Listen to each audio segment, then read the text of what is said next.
People who have stories they want to share, but have not found a question relevant to them. What are your stories? I once gave the singer Meatloaf 2 very awkward handshakes. This was obviously a few years back, when both conventions and handshakes were a thing. Meatloaf arrived at his booth, and the first thing he did was go down his line to personally shake hands with everyone there. Unexpectedly, Meatloaf was offering handshakes with his left hand, and me being a righty, when it came time for me to shake his hand, my brain had a meltdown of what to do, so instead of also using my left hand to shake his hand, I extended both hands and awkwardly cupped his. I knew I messed up, so I didn't commit to the awkward hand cupping, so on top of it being awkward, it was also loose. And if there's one thing that makes handshakes worse, it's when they're weirdly limp. He then went to his booth, began signing autographs, and eventually I made my way to the front. I got my autograph, and once again he offered his left hand to shake. This second handshake was slightly better than my first, in that this time I only extended one hand, my right, which I then noticed and went oh, and then finally successfully offered my left hand.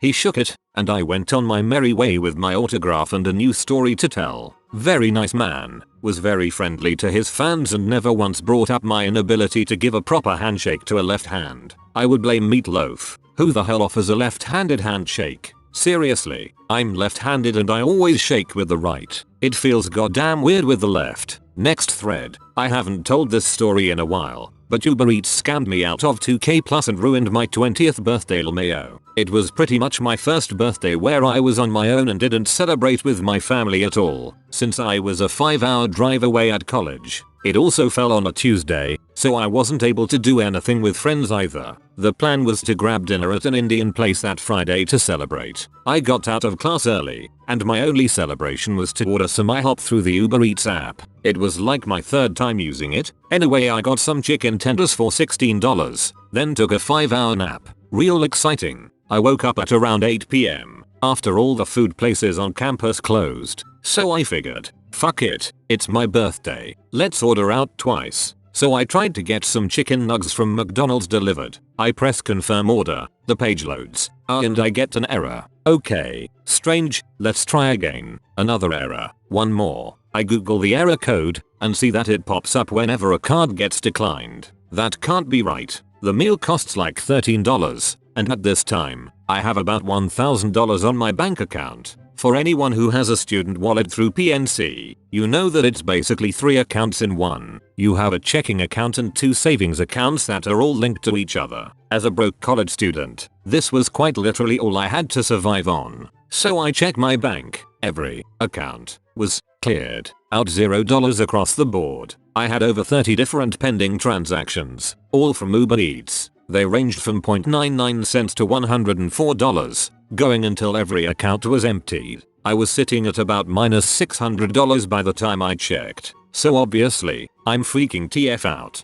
My bank was closed, so I couldn't call them. I hit the Uber Eats customer service. They ask me to list every transaction, which I do. They confirm the transactions came from them. Then, the agent tells me that these are just temporary holds that they always do, and the money won't actually leave my account. Okay, but over 30 transactions, I spend hours trying to figure out what exactly went wrong in their system, and each agent keeps giving me the same copy and pasted response. The charges won't post to your account. Just wait. The thing is, with debit cards, they treat pending transactions as if the money is already off your card, so I couldn't use my money at all. I was helpless. The next morning, I called my bank as soon as they opened. My card was cancelled, and they had to dispute each charge. There were so many of them that they couldn't all fit under one report, and had to be split into 3. Usually when you dispute a transaction, the bank gives you a provisional credit, which is a temporary refund of your money. They could only provisionally refund me on one case report, which still left me at about -$150. I would have to wait the 2 months until the investigation ended until I would get the rest of my money back. Oh, and guess what? The money did leave my account. Not only that, but I was hit for 10 overdraft fees for $35 each for all the ones that bounced. And when I went back to Uber Eats about this, they kept repeating the same message that the transactions wouldn't post. They already posted. That entire week was a mess. I was stranded at college with literally no money. My family struggles enough, and my mom had to skip a few bills to send me cash through Monogram. I couldn't have money come through my bank account because it would eaten from all the fees I had accrued. I even cancelled the get together that Friday, though we were able to go in the end. Happy birthday to me. Fuck Uber Eats. I had a similar situation with my bank and PayPal. I moved out of the US and was trying to transfer my $700 PayPal balance to one link to my new bank. The transaction kept declining over and over, and said to wait 5 days or whatever. Long story short, I missed the tiny print that said PayPal transactions from one account to another could only be done at a max of $500 at a time, and anything above that would instead try to take it from my linked debit account, which I had already emptied, so I just ended up doing it in 2 separate transactions. However, every time they attempted to grab the $700 from my debit card,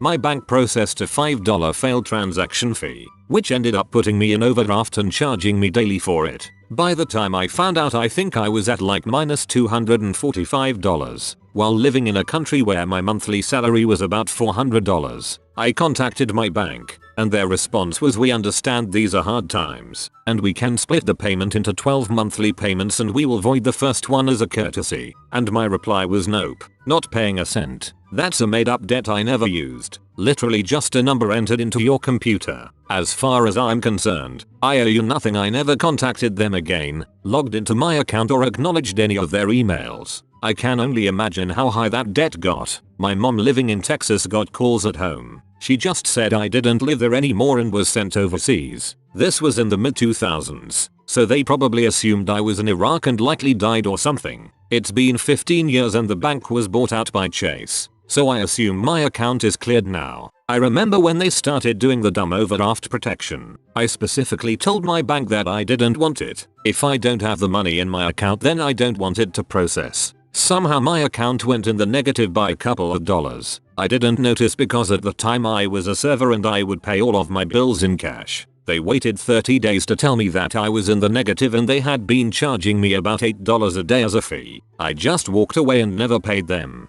Good on you. Why should that even be a thing? It's not a credit account, it's debit. If there's no money there when I'm trying to buy something, it could decline. Simple as that. Next thread. One late night coming home from an evening out, my husband, a friend of ours, and myself rounded the corner to the stairs that led to our apartment. When we saw it, sitting about halfway up on the stairs was an opossum, eating a sandwich. He was sitting on the stairs just like people do, on his butt, with his little feet sticking out, and in his hands was an honest to god Subway 6-inch, still in the paper but slightly unwrapped, just like people eat it. It was like he was a tiny person in an opossum suit. There was just something so human-like about everything he was doing. We stood there for what felt like ages watching this opossum eating, and trying to figure out what to do. No way were we going to risk walking past him. We finally decided to take the long way around back to the second set of stairs, but as long as I live I'll never forget that opossum. It was such a truly surreal moment.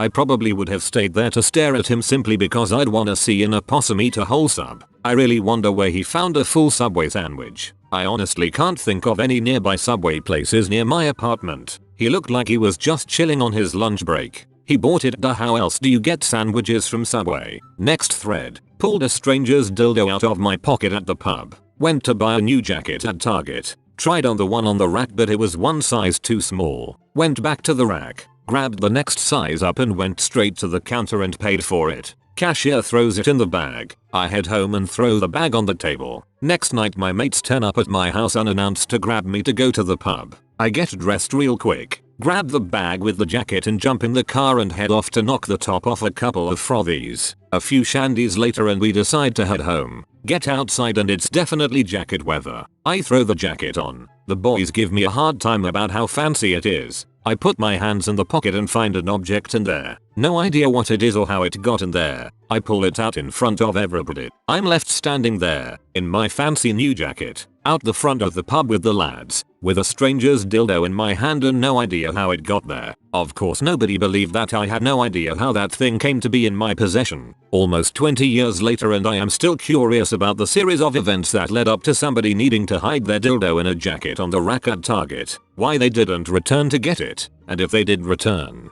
what their reaction was when they couldn't find the jacket. Maybe Voldemort realized using important items in hidden places was too easy for Harry and the gang to figure out, so went in totally the other direction for his second round of Horcruxes. Edit. Dark magic would be such a great name for a vibrator. Edit 2. Or the Dark Lord, Soul Splitter Edition. Horcruxes. Did you put a dildo in the jacket of Target? Dumbledore asked calmly. Next thread. Back in high school I worked as kennel help at a veterinarian office. One day we ran out of sink cleaner and some various products necessary for work. He sent me to Walmart to stock us up. I loaded about 10 or 15 cans of Comet and a few jugs of Clorox in the buggy and was headed over to get something on the other side of the store. As I rounded a corner I almost collided with another lady's buggy. She looked down and all but screamed, "Is there a sale on Comet?" Oh my god, and took off running with her buggy towards the cleaning aisle. I tried very hard to catch her and tell her it was for work, but she was absolutely determined to grab the rest of the Comet.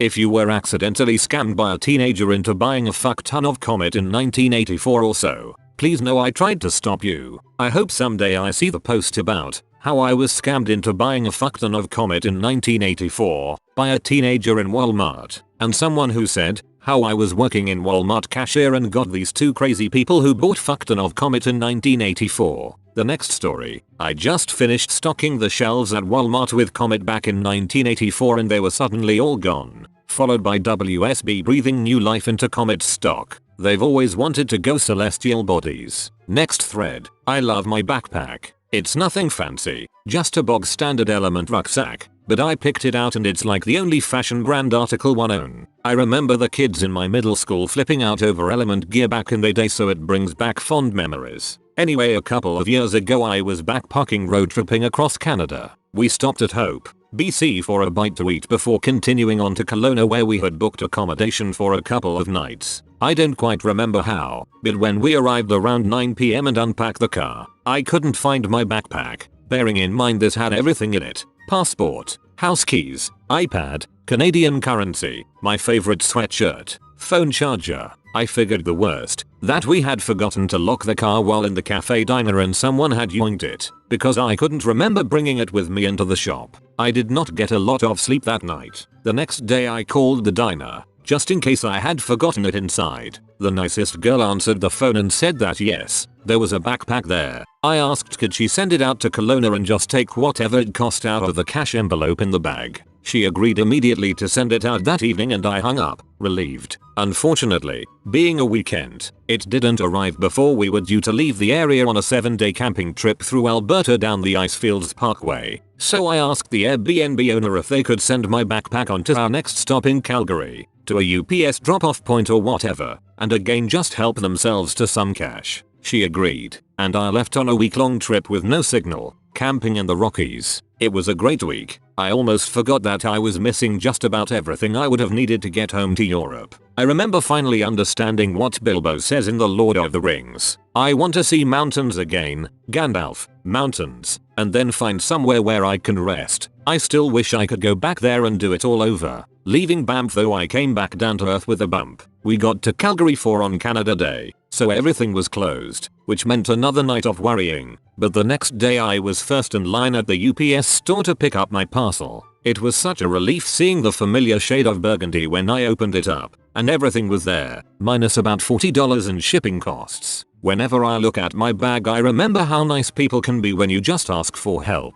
They went out of their way to help an idiot stranger get his bag back. And I remember all the more vividly that wonderful trip through an amazing country. I really thought the ending of the story was going to be, and it wasn't my backpack, but I just had it shipped twice across the country, and a bunch of cash taken from it, so I figured might as well keep it. Me too. Next thread. One time I was walking across campus stoned. I'm walking by two kids, aged maybe 10 and 5, like 20 meters away. Not sure why they were there without an adult, but they were. The younger one looks at me and yells, "Hey, I like your shirt," so I yell, "Thanks," he responds. "And your backpack is okay," I don't respond. The older one yells, "He's working on his compliments." We both continue on our ways. A few hundred meters away, a dude about my age walks up with a tray of cookies, says, "Hey, you want a cookie?" I'm like, "Yay, I'd love a cookie." "What's the cookie for?" he says. "No reason, just handing out cookies." "You want two?" I say. "Yay, I'd love 2 cookies.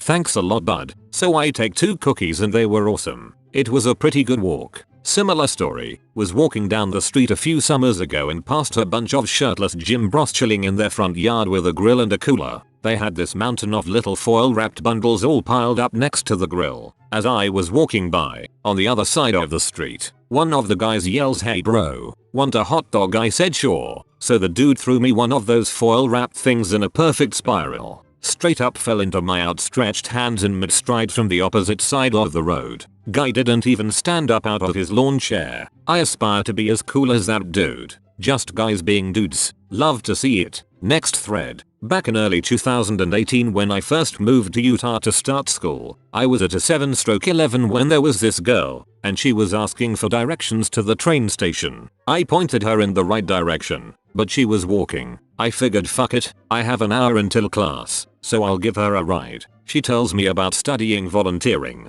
can't remember which, in Puerto Rico, Costa Rica, or some other Spanish country for months. She says she came out here to explore the area and that she moved in with an old high school friend, but he ended up being crazy and flipped out on her. She had to pretty much jump out of his truck because he wouldn't pull over. She was planning on just taking a bus out, but she left her wallet in his place. I tell let's go grab it real quick, but he ended up following us there and I flipped a quick U-turn out of there. Ended up completely just leaving everything there because I figured this dude might shoot us. I let her use my charger so she can get in contact with her parents to give her enough money to buy a ticket home, and sent her on her way. I had to get to class so I kinda left in a hurry once I dropped her off at the station and didn't get her info so she could let me know she made it home safe. I never got her name, but I know she was going somewhere in the Midwest. So if this story sounds familiar, and you remember a buff bearded Mexican dude in a white Volkswagen hatchback helping you out, let me know that you're okay. It's been on my mind forever because I never knew what happened after I left. Okay,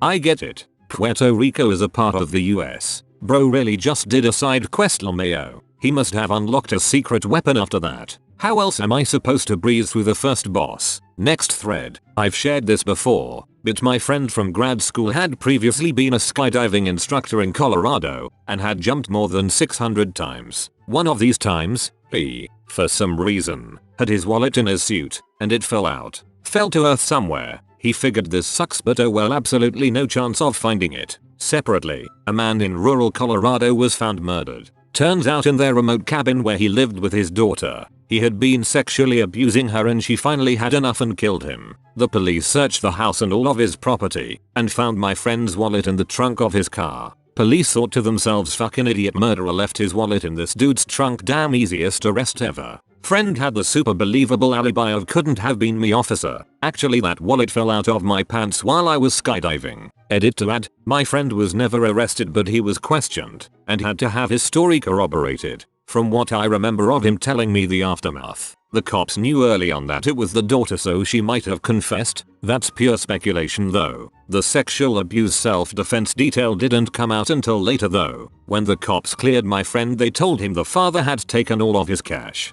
They have no idea why he kept the wallet. The absolutely insane odds of it landing in the worst possible place imaginable. That's insane. Lumfeo. I can imagine the cops. Are you Patrick Star? Yes. And this is your id? Yes. Then this your wallet? Yes. So you killed the guy? Nope. Next thread. My father has gotten into a fist fight with a raccoon, a buck, a turkey, and goat all on separate occasions, and at this point I'm scared of the thought of him going somewhere with more dangerous animals like Alaska or Australia. Not a fist fight kind of guy, but me and 2 different motorcycles have had run-ins with 2 birds, a bat, a rabbit, and a deer. The second bird story is worthy of a post in this thread. Well then what are you waiting for? Next thread. In a busy revolving door downtown, a guy stopped mid-cycle to pick up something on the floor. As he bent over, the glass partition in the revolving door immediately behind him whacked him hard in the butt. The guy made a big scene, yelling at the person behind him that he did it on purpose and that he was going to call his lawyer. Good ones are designed to not do that.